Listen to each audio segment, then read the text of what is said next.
بسم اللہ الرحمن الرحیم، بسم اللہ الرحمن الرحیم۔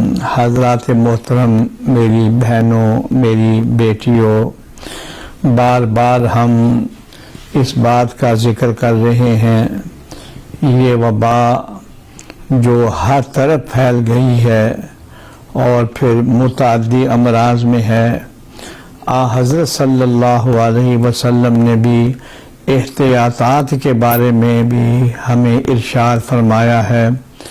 میں نے پہلے بھی ذکر کیا، پھر ذکر کرتا ہوں، بخاری شریف کی روایت کہ حضرت صلی اللہ علیہ وسلم کا ارشاد عالی ہے کہ جذامی مریض سے اس طرح بھاگو جس طرح شیر سے بھاگتے ہو۔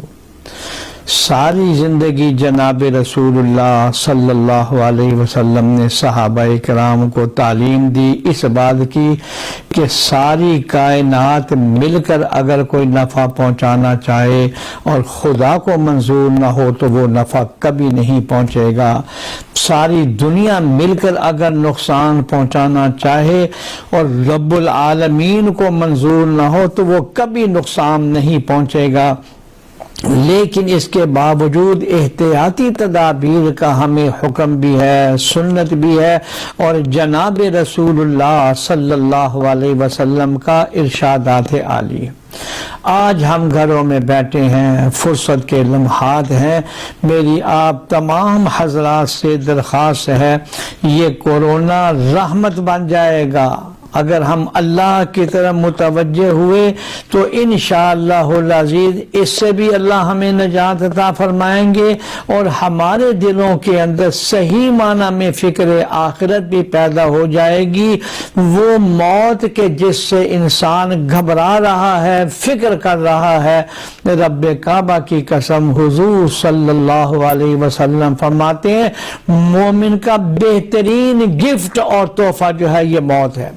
ہمیں ڈر لگتا ہے تو اپنے اعمال سے، اپنے کرتوت سے کہ ہمارے حالات ایسے ہیں، نمازیں ایسی ہیں، بے دینی ایسی ہے، اور یعنی فحاشی میں ہم دن بدن پھنستے چلے جا رہے ہیں۔ میرے دوستوں اور میرے بزرگوں، اس وقت ہمیں یہ فکر کرنی ہوگی کہ یا اللہ یہ موت صحیح معنی میں ہماری بخشش کا ذریعہ بن جائے، یہ موت ہمارے لیے صحیح معنی کے اندر اے اللہ جی نجات کا ذریعہ بن جائے۔ اس سے بڑی اور کیا بات ہوگی کہ حضرت صلی اللہ علیہ وسلم کا ارشاد عالی ہے کہ جو آدمی اس وبا کے اندر انتقال کرے گا وہ شہید کے درجے میں پہنچ جائے گا۔ طاعون کے اندر انتقال کرنے والے کا حکم بھی شہید کے حکم میں آ جاتا ہے۔ تو فرمایا کہ یہ شہادت جیسی نعمت، جنت جیسی نعمت ہے۔ اللہ تعالی ہمارے دلوں کے اندر صحیح معنی میں فکر آخر نصیب فرما دے، ساری دنیا کی بلائیں اور مصیبتیں دور فرمائے۔ خاص طور پر دعا فرمائے کہ یا اللہ حرمین شریفین کے دروازوں کو کھول دیجئے اور وہاں کی ساری بلائیں اور آفتیں دور فرما دیجئے، آمین یا رب العالمین۔